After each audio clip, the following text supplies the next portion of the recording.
Hi everybody, I wanted to do a quick show and tell some plants I bought on my lunch hour today.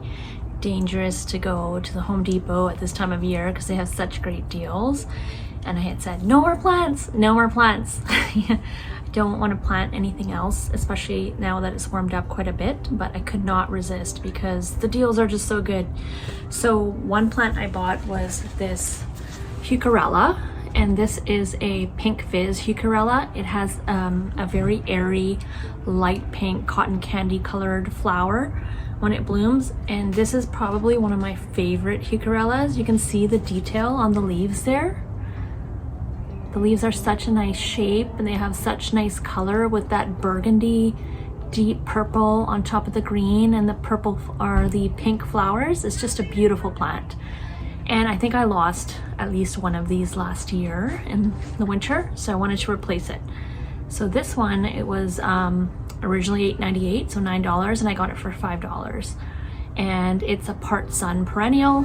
It doesn't really say much on the tag, unfortunately. It's just like a generic tag, but it blooms late spring to summer. Spaces 31 to 46 centimeters apart, hardy to minus 40 Celsius. So it's very hardy. It says water it 2 to 3 times a week. So I think it would do well in most places. You know, this is the tag. It says deer resistant. Anyways, yeah, so Heucherella, Pink Fizz. Love that one. Okay, and you might notice this. So I could not resist buying these Pink Dawn Color Spires Salvia. So they are a soft pink color. You can see the blooms there and you can see how tall they are. So these are a very tall perennial. It's a Salvia numerosa. It requires full sun. Let's see if I can share that there. You can see that there. It's a full sun perennial, so it'll come back every year. It is 16 to 20 inches in height, and it's spacing 16 to 20 inches apart. So it's perennial in zones 3 to 8, hardy to minus 40 Fahrenheit, and it blooms late spring to early summer. So this particular one has already kind of bloomed out for the season in the store, and I think that's why they were on clearance. So you can see like these are super spent for the most part. And like that color is so lovely. I don't have that color really in my garden, so I think I'm gonna just do a big drift of these in the back. I think adding this color is gonna be a win. So what I'm gonna do is gonna trim back all these blooms, and they might reflush, they might not, they might come back next year. Either way is fine with me. So these were originally $14.98 each, so $15 for one, which there was no way I was gonna spend that. But they're marked down to $5. $5, so 66 1/3 off, around there, 2/3 off. So that's a really good deal. So I was gonna, you know, first buy 3, and then I thought, you know, I have a big backyard, so much garden space, maybe I can make more garden space. Let's do 5. And then of course I was like, you need a big drift to make impact. Of course, I went for 7. So I got 7 of these because I'm like, what if one dies, right? Anyways, I think I'm gonna water these because they're pretty dry, and I'm gonna cut off the dead blooms and let them reflush, and I think they're gonna do great. We do have a long weekend coming up for Canada Day, so I think I'll have a little bit more time to tend to the garden and get these planted. So that's not all. I have this plant here. Can anyone guess what this is? So this is a Amsonia, storm cloud Amsonia. So if you're not familiar with this plant, it has a beautiful blue, and like, I mean really blue, not purple, like a very light blue bloom. It's like a periwinkle blue, and it's all bloomed out, but I have some of these in my garden already, and I just love the color, and they're early spring bloomers, so when not much else is blooming. So I actually got 2 of these because the third one didn't look that great, so I just got 2 of them. And like I said, I already have some of these in my garden, so I'm gonna add these to the front garden where there's none, and I think that they will do really well there. Unfortunately, there's no tag, but but if you just look up Storm Cloud Amsonia, you'll see how gorgeous this is. I'll see if I can insert a picture in this video. The second I saw this for the first time, I had to have it. And again, it is $14.98 regular price, but I wasn't gonna pay that. So it actually was $5 on clearance. So I got 2 of these. And you know what, in addition to the beautiful light blue periwinkle blooms, the stems of these are very interesting, I find. They're like very dark stem, like an olive color, and they kind of disappear there. I think they're a herbaceous perennial, so they disappear and then they come back as shoots in the spring. So when you see them coming up in the spring, it's really exciting because you see, oh, new growth, something's coming up after a long winter. And you can see like they have all these growing from the pot. And I think you can actually divide them when it becomes too much of a clump, but yeah, I'm not patient enough to wait for that. I want more of this color in my garden because it's beautiful. So I got 2 of those. And last but not least, I love the Invincibelle ruby. So this plant is not looking the best on this side. You can see how it looks like sticks basically, like that are dead. But if you look on this side, you see that you have green growth, you have some buds here and some healthy leaves. Let me show you. See that bud? It's about to pop into a beautiful color of ruby. So this is called Invincibelle ruby. This is a pretty big pot. It's I don't know what size it would be, but they say it's 8 inches in ruby Invincibelle, and it's a smooth hydrangea. Originally it was $35, and I got it on clearance for half price. Well, actually just less than half price, for $15. So the problem was, when I got it on clearance, I picked out some of the dead leaves that were in the dirt here, in the soil medium, and there was a lot of bugs, like pill bugs, gross little worm type centipede like bugs, and I picked out as much as I could at the store because it was so yucky. And I was like, oh, I don't know about this one, but you know what, Home Depot does have a plant guarantee.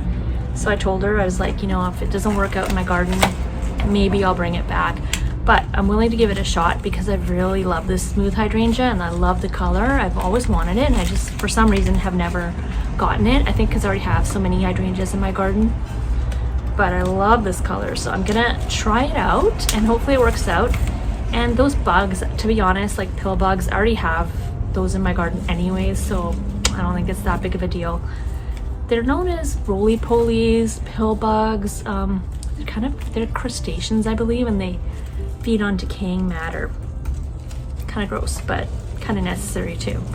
So yeah, those are in there, and what I'm going to do is I'm going to cut back all the dead, give it a good water. I'm going to try the Super Thrive again that I've tried on other plants, and I just got the tag off so I can show you. Look at how beautiful. How beautiful is that color?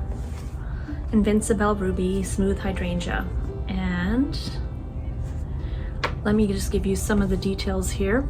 So it's a full sun or part shade plant. It's cold hardy, it's reblooming, and it blooms in summer and fall. So it says that it's hardy to minus 40 degrees Celsius, zones 3 to 8.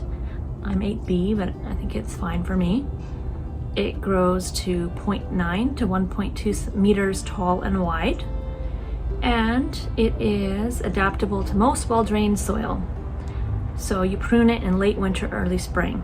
Yeah, reblooming is really good because if you're in a colder area and, for example, buds are forming and you get a hard freeze and you lose your buds, then it'll still rebloom for you later in the summer, hopefully. So yeah, I am excited, really excited for that one. Just gorgeous. So yeah, plant haul for today. And we'll see where all these end up. But I have an idea. But first things first is trimming them back so they're healthy. Let's do that next. All right, so I got my little pop-up bag here to catch all the clippings. I've got my secateurs here, and you can use, I can't find my smaller ones, so I'm using these bigger ones. So I'll just do one of these just to show you. What I usually do is I go down the bloom stalk all the way to a set of leaves, and I'm not gonna do the first set, I'm gonna go down to the second set. So just clip those blooms off, and you don't really have to be precise about it.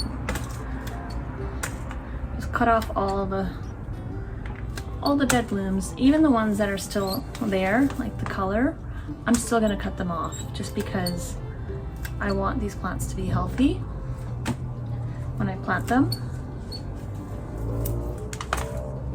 And I can see that there's some new leaves growing. And you know what? As long as you're patient, you can get good deals. So if you're on a budget, don't go for the stuff that's blooming. Wait until it's out of bloom, because that's when the discounts come. And as long as you're patient enough to wait till the following year, you can get some really good deals. And so I noticed I don't really have big drifts of stuff in my garden. I kind of spread things out because I want color throughout the border. For example, my cat's pajamas Nepeta, I don't have it in like a one big clump. I've got it spread out. And I was watching Laura from Garden Answer, and she had big drifts of the same plant, and I thought I would give that a try and see what kind of impact that made. I'm almost done here. Probably need to sharpen these. They're making a squeaking sound, and I just want to get these last bits done. And if you wanted, you could even take this down lower. It is still pretty tall, but I think I'm just gonna leave it there for now.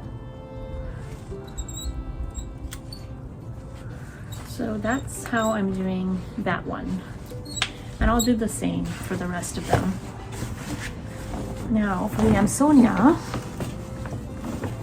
what I'm gonna do with this one is just take off the dead blooms.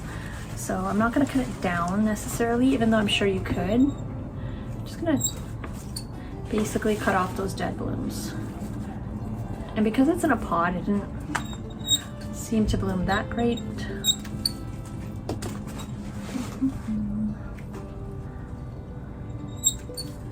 You know, you're totally fine cutting it down farther. I just want this interest.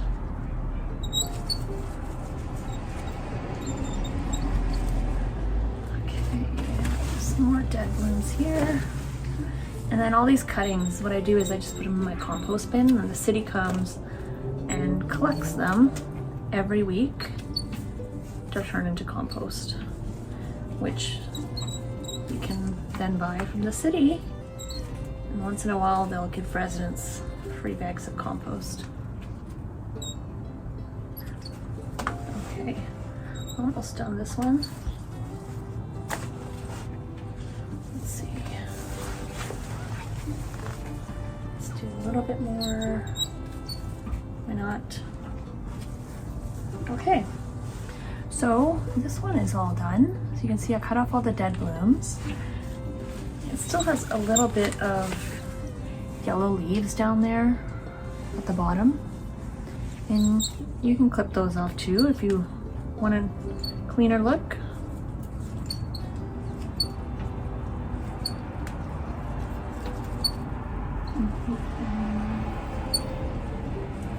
I'm sure you can just take these off with your hands. Actually, you probably don't need to even have a clipper for these leaves.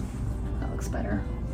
Yes, beautiful plant. Okay, and now the one that'll be the most dramatic is the Invincibelle Ruby. Oh, it's a heavy guy.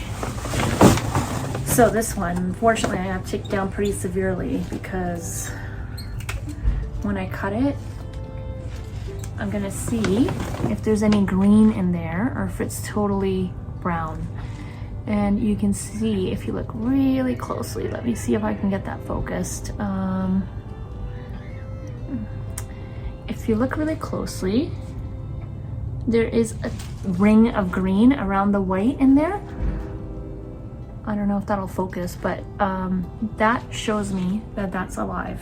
If it was totally snapping off and there was no green in there, then I would know that it's dead, or at least that branch. But because there's green in there, there's hope. So yeah, like this branch is totally dead. These are like the spindly little brown branches that have no green in them. So yeah, it's kind of a mixed bag. Well, as long as there's some green, there's some hope. And like I said, I checked with the cashier. Home Depot does have a plant guarantee, so if it does die on me, then I can take it back. That's what she said anyways. Okay. Gonna be a little bit brutal here.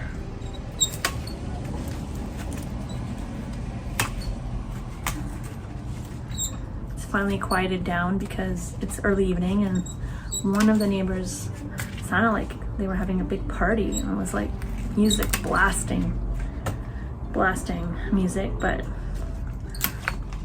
luckily they've turned it down now. It's much more quiet. Oh yeah, see this one? Lots of green in that one. So that one I'm sure will grow back. That's a good sign. So yeah, this $15 is still a lot for a plant, but you know, it's pretty good size. And these ones, I rarely ever see them on sale. And I figure I can rehab it, which is actually part of the fun, to be honest. Like, I rehabbed a house plant that looked completely dead. Like, it had nothing, and it was basically a pot of dirt with a floppy leaf. And the manager gave it to me for free because it was that bad. And now it's gorgeous. It has 2 beautiful shiny new leaves. And it was touch and go for a while. Like, I wasn't sure if it was gonna survive, but I had nothing to lose, and it came back. Now I have a new house plant, a story that goes with it, and it's beautiful. So don't be scared to try.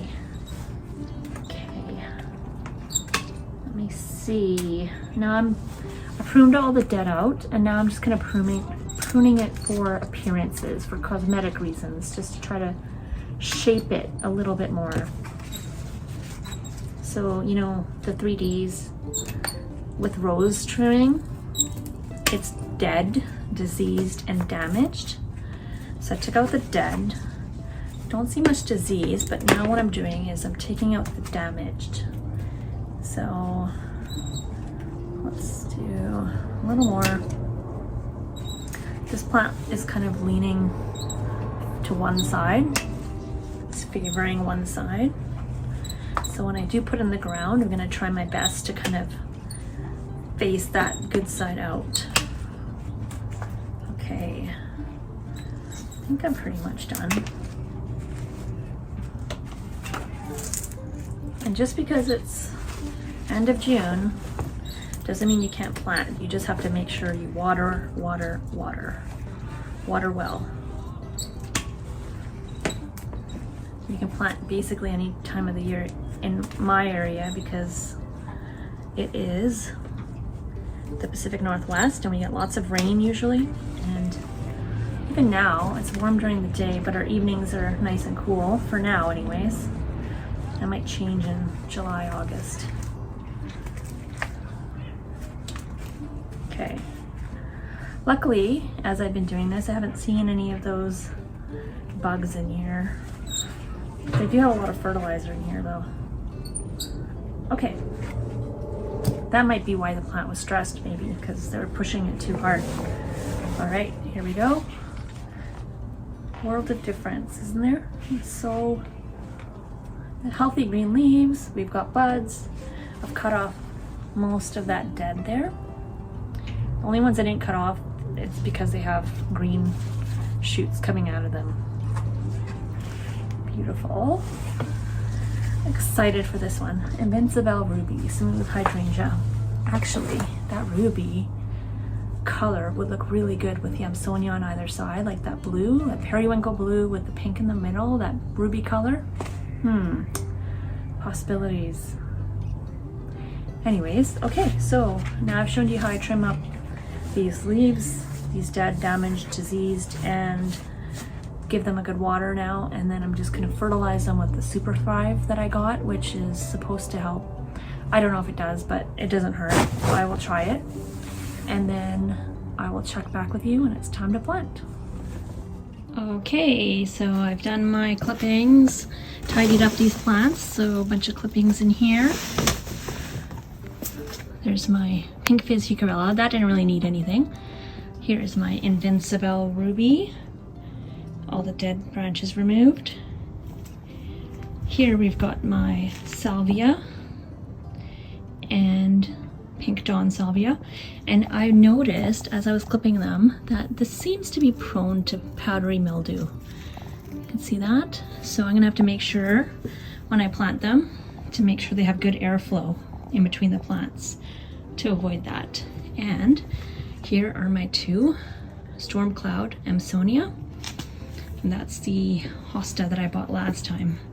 So since I have a plant stash again, I have to put these somewhere where they will not be seen. So I'm gonna give them a good drink and put them in the garage for now until I can get them in the ground this weekend, hopefully, because it's not that, you know, I get in trouble for buying plants. It's just that, you know, you don't want to have to answer the questions. Oh, you bought plants again? Don't you have enough plants? I'm sure you guys know what that's like. So just to avoid any unwanted questions, I'll just put these in the garage for now, and I'm hoping that the salvia does rebloom. All right, so I've got my two Storm Cloud Amsonia planted here up front, just by the sidewalk. So I've got one here and one right here, and I've got a lavender, a lavender, a lavender. So the middle lavender it's got a bloom on it, so it's getting there. See that? It's a little bit behind, but it was in the worst shape when I transplanted these three. So I'm happy with how that looks. So basically, the two Amsonia are gonna bloom in spring and early summer. So they'll have blue blooms on them, that light blue periwinkle. And then when those blooms are gone, the lavender will be blooming. So the lavender will kick in with the purple blooms. So I think that'll look really nice up front here. And right now I've got a lily blooming. I just threw this lily in here because I'm not the biggest fan of lilies, and I just didn't have anywhere else to put it. It was in a pot, so I just threw it in there. I've got my yarrow about to bloom here. There's some cosmos, which are annuals, which are dotted throughout. And you can see some of the rose campion that's starting to bloom. Here I have my lilac on standard, Miss Kim. And this here is a rose, Boscobel rose, which was planted bare root, but it did bloom. Look how beautiful that bloom is. It just rained here, so everything is nice and fresh. It's heavy bloom because the stem is not that strong, but there are still a couple buds on here. So yeah, I'm gonna try to protect that Boscobel as much as possible. But yeah, so I'm really happy putting in those two Amsonia to kind of add some spring color to this bed. And hopefully the lilac will be blooming at the same time. And that'll be a nice effect with the purple blooms, the lavender, and then the periwinkle blue. I think that'll look really nice.